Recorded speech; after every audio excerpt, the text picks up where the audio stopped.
Justiça Federal do Paraná autoriza a transferência de Aldemir Bendini, da Polícia Federal, para o Complexo Médico Penal de Pinhais, na região metropolitana de Curitiba. E você vai ver também. Justiça Federal no Rio de Janeiro coloca 46 blindados apreendidos na Operação Lava Jato à disposição da Secretaria de Segurança do Estado. Corregedoria Geral de Justiça investiga habeas corpus concedido a filho de desembargadora do Mato Grosso do Sul, preso em flagrante por tráfico de drogas e armas. Justiça amplia prazo de investigação do acidente que matou Eduardo Campos e outras 6 pessoas no litoral de São Paulo em 2014. Superior Tribunal de Justiça condena Rita Lee a indenizar policiais ofendidos enquanto revistavam pessoas na plateia do show da cantora.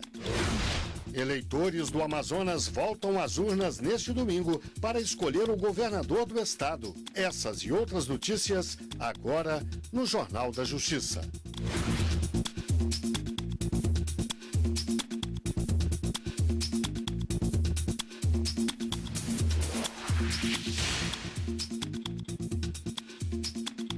Boa noite.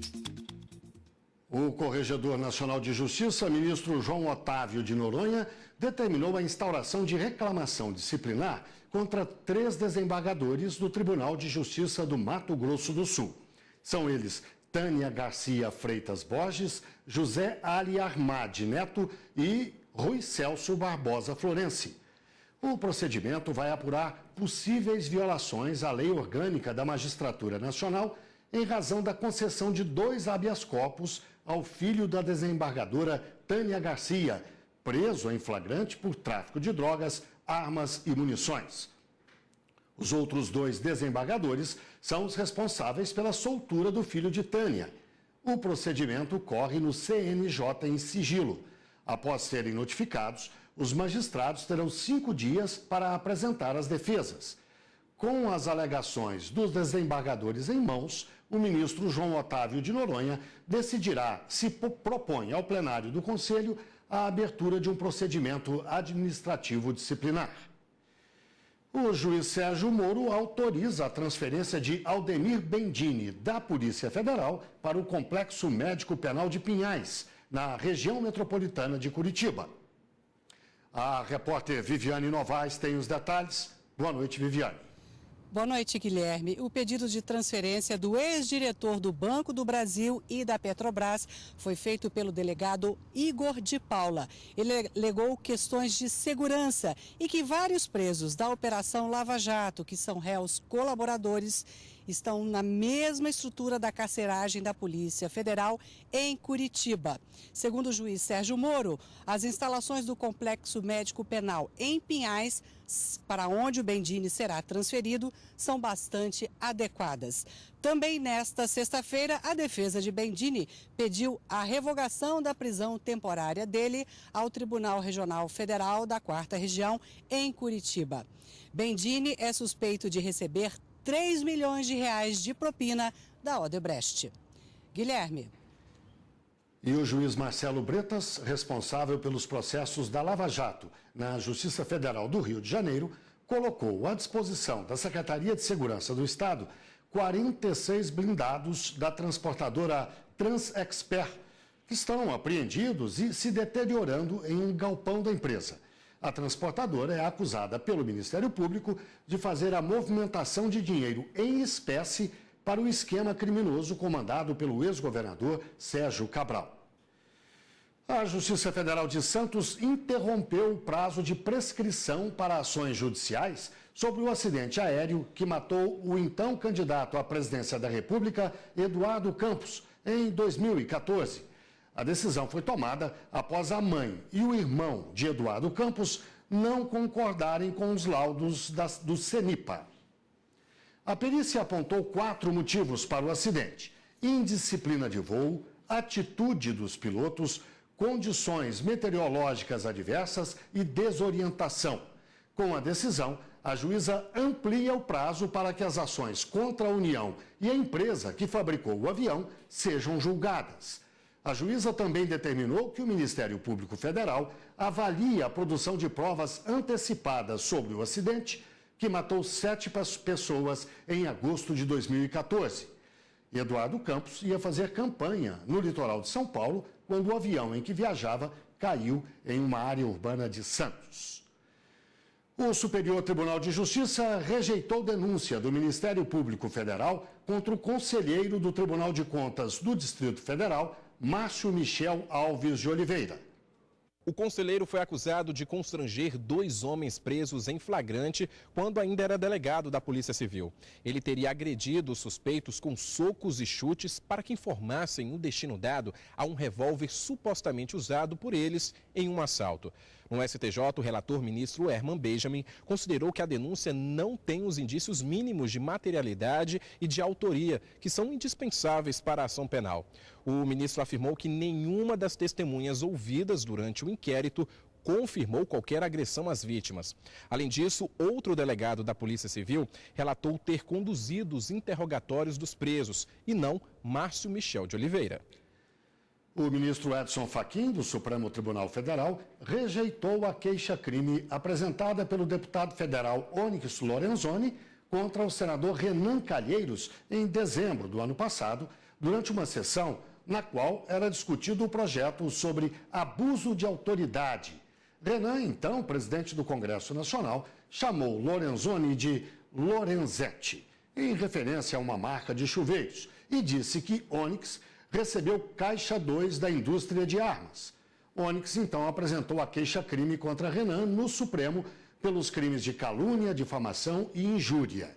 De acordo com o ministro Edson Fachin, a Procuradoria-Geral da República recomendou a rejeição da queixa-crime porque as declarações de Renan Calheiros foram dadas na tribuna do Senado e, por isso, o parlamentar é inviolável conforme a Constituição Federal. Você vai ver no próximo bloco do Jornal da Justiça. Superior Tribunal de Justiça condena Rita Lee a indenizar policiais ofendidos enquanto revistavam pessoas na plateia do show da cantora. A gente volta já já.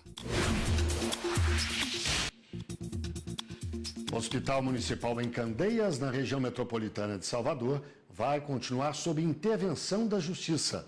A decisão acata pedido conjunto dos Ministérios Públicos Federal e do Estado da Bahia. Uma visita técnica mostrou que ainda há várias irregularidades que não foram sanadas. Por não ter resolvido problemas como a falta de médicos e remédios para a realização de cirurgias de urgência, a Justiça Federal decidiu manter por mais 6 meses a intervenção no Hospital Ouro Negro, na região metropolitana de Salvador, determinada há mais de um ano. Em agosto do ano passado, os Ministérios Públicos Federal e do Estado da Bahia entraram com uma ação solicitando a intervenção após indícios de desvios de recursos públicos praticados pelo antigo gestor da unidade de saúde. Até o momento, os problemas do hospital não foram resolvidos. Em junho deste ano, uma equipe técnica da Diretoria de Vigilância Sanitária e Ambiental, Divisa, identificaram mais de 160 irregularidades. Além de prorrogar a intervenção, a Justiça determinou prazo de 15 dias para o município de Candeias tomar providências e encerrar as licitações que estão em andamento. Amanhã, 5 de agosto, é comemorado o Dia Nacional da Saúde. E uma saúde pública de qualidade é um direito de todos previsto na Constituição Federal. A repórter Fernanda Porto tem outros detalhes sobre o assunto. Boa noite, Fernanda.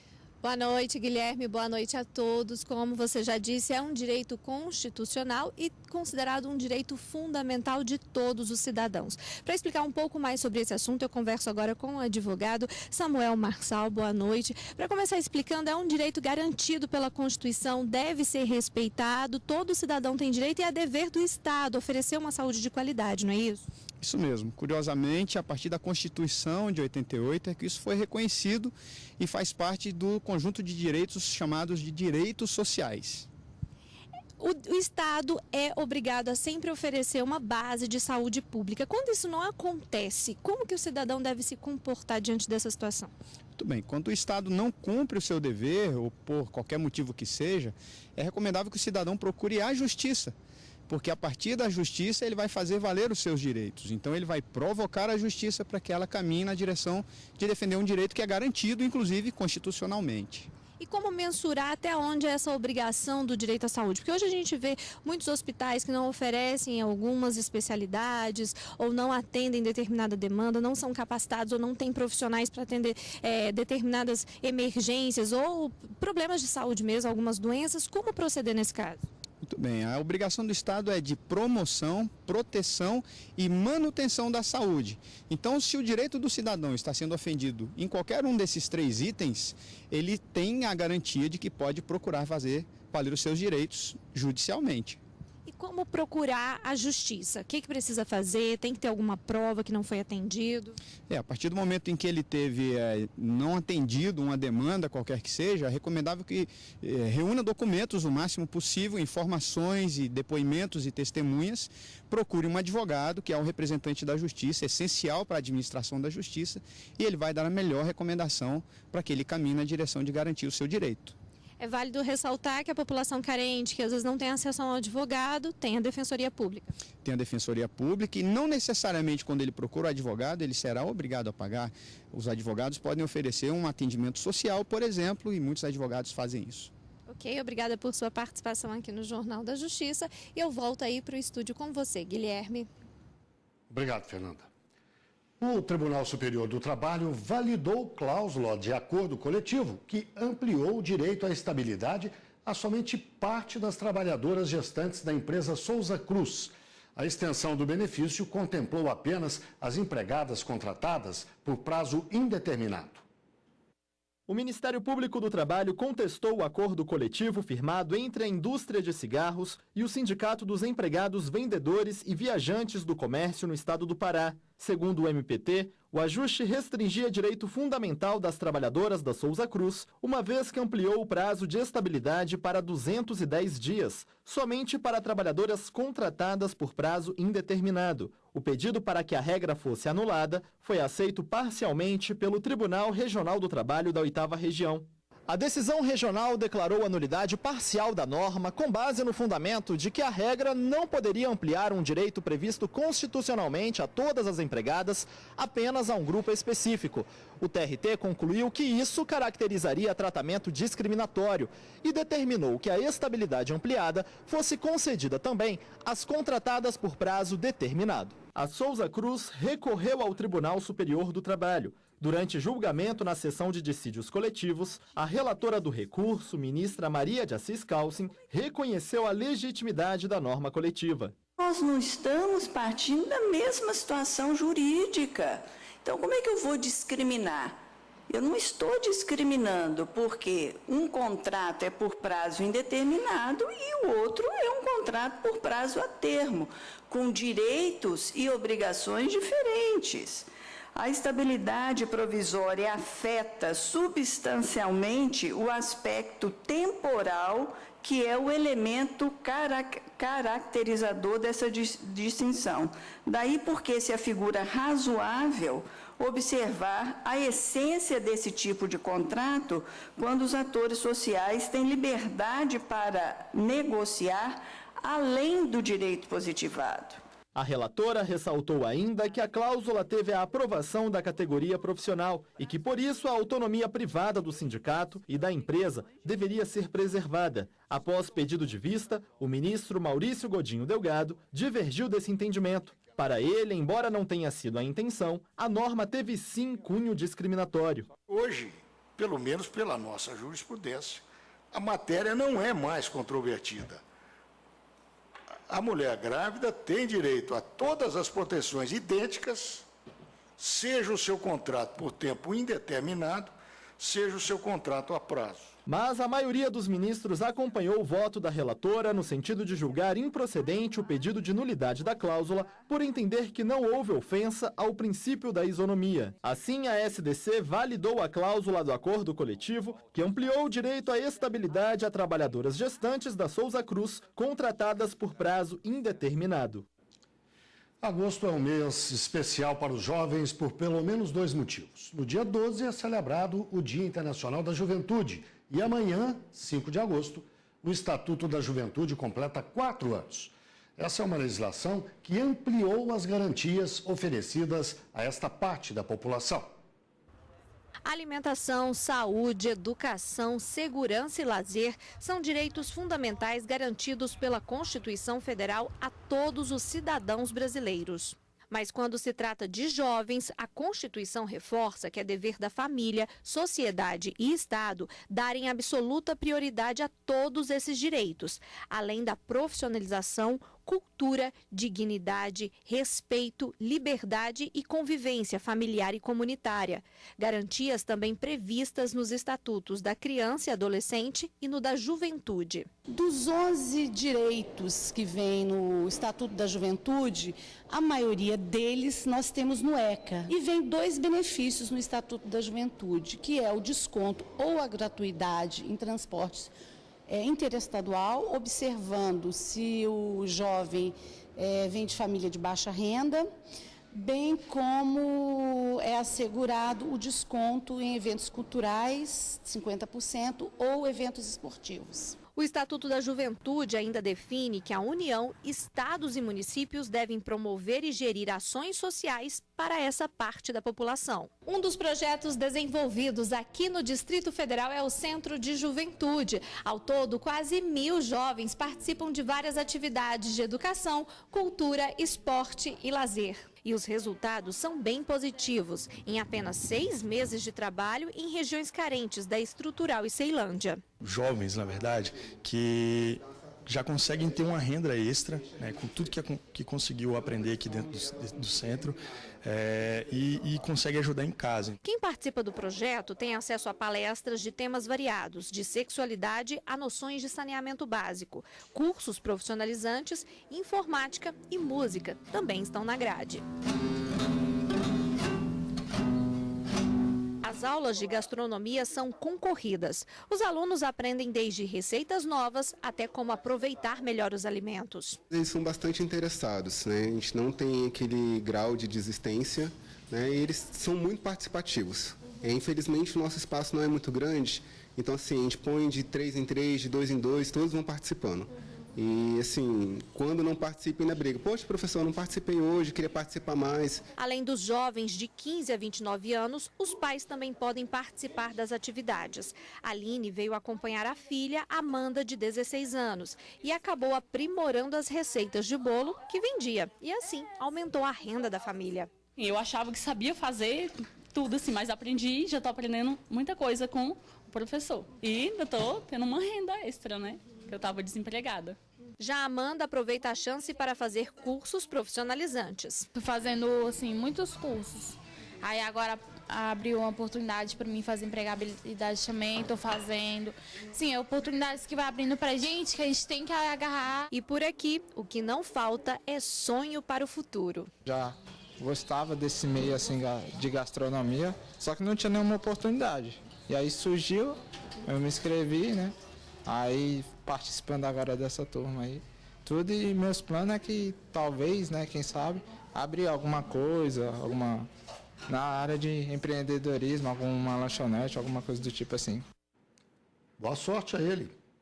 O STJ condenou a cantora Rita Lee a pagar indenização a 4 policiais sergipanos que entraram com pedido de indenização por danos morais causados pela artista durante um show em janeiro de 2012 na Barra dos Coqueiros. Rita Lee interrompeu o show para reclamar dos policiais que faziam revistas no público em busca de drogas. Ela ofendeu os militares. Rita Lee vai ter que pagar R$ 6.500 para cada policial ofendido. E no próximo bloco do Jornal da Justiça, eleitores do Amazonas voltam às urnas neste domingo para escolher o governador do estado. Voltamos em instantes.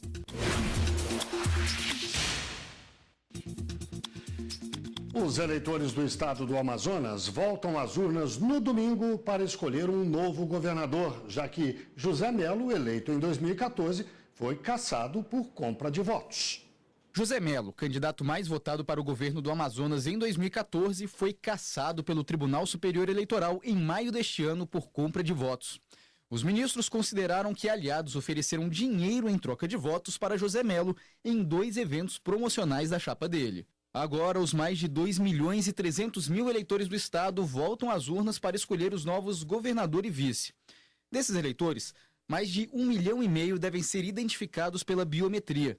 A Justiça Eleitoral vai disponibilizar 7.438 urnas para a votação de domingo, sendo 770 de contingência. Por causa da eleição, o consumo de bebidas alcoólicas em bares, restaurantes, supermercados ou estabelecimentos similares, assim como em locais abertos ao público, está proibido em todo o estado do Amazonas entre meia-noite de sábado e 6 horas da tarde de domingo. Quem desrespeitar a regra pode ser condenado à detenção de 3 meses a 1 ano. E no próximo domingo haverá eleição suplementar também em 3 municípios para a escolha de prefeitos e vice-prefeitos. Joel de Lima e Jailson de Souza, respectivamente prefeito e vice eleitos em 2016, na cidade de Miguel Leão, no Piauí, tiveram os mandatos cassados pela Justiça Eleitoral por conduta vedada a agente público e abuso de poder político e econômico. Isso porque eles participaram da inauguração de um centro de idosos e de um estádio de futebol durante a campanha. 2 eleições vão ocorrer no Paraná. Na cidade de 1º de maio, Mário Casanova, candidato mais votado para a prefeitura no ano passado, foi considerado inelegível por ter condenação anterior por improbidade administrativa e por ter se filiado ao partido fora do prazo previsto em lei. Já em Nova Fátima, o candidato mais votado em 2016, José Ali Meana, foi considerado inelegível pelo Tribunal Superior Eleitoral porque não se desincompatibilizou no prazo determinado por lei do cargo de administrador de um hospital que mantinha convênio com o Poder Municipal. Agosto é instituído por lei como o mês do aleitamento materno. Tempo para desenvolver ações de conscientização e esclarecimento sobre a importância da amamentação do bebê até os 6 meses de vida. Sara Vitória tem pouco mais de 2 meses de vida. Ela nasceu prematura, com apenas 620 gramas. Hoje está pesando 1,7 kg. A menina está internada na UTI de um hospital. Aqui, o maior aliado para ganhar peso e ir para casa é o que Leidiane oferece: o leite materno. Foi de grande importância, porque desde o dia que ela entrou na UTI, ela só recebeu leite materno. O tempo todo, e hoje ela nasceu com 620 gramas e hoje está com 755 gramas, então evoluindo muito bem. Só o leite materno até hoje. A amamentação traz muitos benefícios, tanto para o bebê quanto para a mãe. Os benefícios do leite materno para o bebê é primordialmente a proteção, né? Os anticorpos que, querendo ou não, a gente não encontra na fórmula, no leite artificial. Sem contar no desenvolvimento neurológico, muscular e vínculo que o bebê desenvolve com a mãe. Já para a mãe, a gente tem o benefício da recuperação mais rápida do parto, prevenção de câncer de colo de útero, diminuição do sangramento e perda de peso. E vínculo também, né? A Lei 13.435 instituiu agosto como o mês do aleitamento materno. Ela prevê intensificação de ações de conscientização e esclarecimento sobre o assunto, entre elas palestras, reuniões com a comunidade, ações em espaços públicos. Este mês, a maternidade reforçou o trabalho de orientação dos funcionários para que estimulem as mães a amamentar. Luísa conta que muitas mulheres desistem de dar o próprio leite ao bebê por falta de apoio, insegurança, dores na mama e dificuldades da própria criança em sugar o leite. Por isso, devem procurar ajuda. A gente sabe que neste momento de dificuldade muita gente tenta ajudar, mas o ideal é que ela procure alguém que entenda realmente do assunto, como um banco de leite, uma pediatra, uma fonoaudióloga ou uma enfermeira que trabalhe com a amamentação. Além de garantir o crescimento saudável de Sara Vitória, com este gesto, Leidiane tornou mais intenso os laços de amor com a primogênita. Eu sinto ela, passo amor para ela através do leite, né? Porque assim, é uma importância isso para mãe e filho. É o contato, pele a pele. A gente vê que está passando também imunidade para ela também através disso aí. O Jornal da Justiça fica por aqui. Outras notícias do Judiciário você acompanha na segunda-feira, à 13h, no Jornal da Justiça, primeira edição. Uma boa noite, um ótimo fim de semana. Continue aqui na TV Justiça.